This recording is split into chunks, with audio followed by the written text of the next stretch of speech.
Sahabat Kompas.com, mengawali tahun 2022, kita masih dihadapkan dengan ketidakpastian akibat pandemi COVID-19. Terlebih, kini ada virus corona varian Omikron yang perkembangan dan risikonya masih menjadi tanda tanya besar. Kita tak bisa menutup mata dengan kemungkinan situasi yang bisa menjadi lebih buruk. Namun, kabar baik juga bisa ditemukan dan membuat kita tetap optimis untuk membuka lembaran baru di tahun 2022.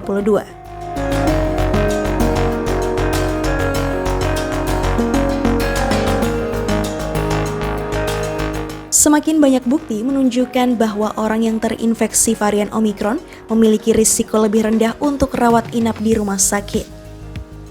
Sumber analisis ini dari Afrika Selatan, yang jumlah pasien varian Omikron yang mendapat perawatan di rumah sakit lebih rendah dibandingkan pasien dengan varian lainnya.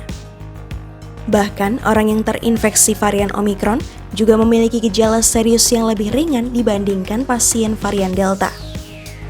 Kasus ini diduga disebabkan oleh tingkat imunitas populasi yang semakin tinggi.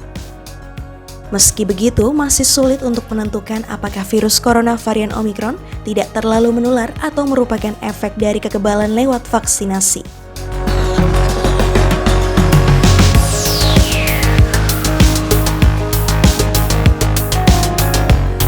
Kasus COVID-19 mulai menurun di sejumlah negara yang diduga tengah mengalami efek percampuran antara virus corona varian Delta dan Omikron. Misalnya Norwegia, Belanda, Belgia, Jerman, Afrika Selatan, dan Austria. Beberapa negara tersebut juga sempat melakukan pembatasan selama beberapa minggu. Meski demikian, jika mengingat Afrika Selatan yang saat itu sempat mengalami lonjakan kasus akibat varian Omikron, kini kasus di negara itu menurun sangat cepat. Sejumlah data menunjukkan Afrika Selatan mengalami peningkatan dan penurunan kasus dengan waktu yang sama dalam 4 atau 5 minggu.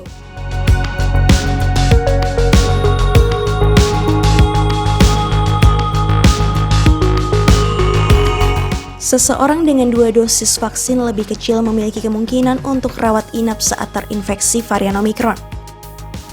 Bahkan hal ini juga terjadi saat vaksin mereka mulai kehilangan perlindungan terhadap infeksi. Sementara itu, data menunjukkan bahwa dosis ketiga dari vaksin messenger RNA efektif menetralkan kekuatan dari varian Omikron. Vaksin ini menggunakan kode genetik virus corona yang diinjeksikan ke tubuh dan memicu badan memproduksi protein virus. Protein inilah yang diharapkan cukup untuk memperkuat sistem kekebalan tubuh. Selain itu, vaksin COVID-19 universal juga saat ini tengah dikembangkan.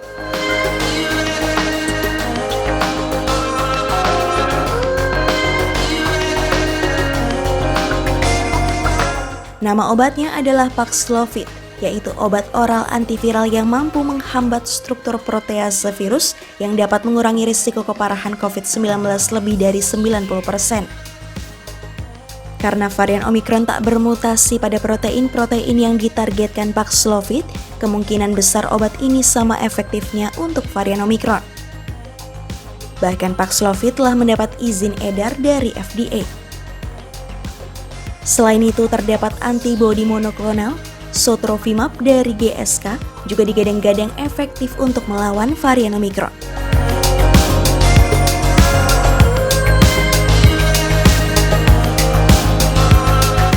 Varian Omikron yang disebut lebih lemah dalam menginfeksi saluran pernapasan setidaknya terlihat dalam permodelan sel dan percobaan pada binatang. Meski memang belum ada data pada manusia, beberapa penelitian pendahulu menunjukkan bahwa varian Omikron berkembang biak lebih buruk di sel paru-paru. Hal ini bisa menjadi indikasi perkembangan yang lebih rendah meski dibutuhkan pemeriksaan lebih lanjut untuk organ tubuh lainnya.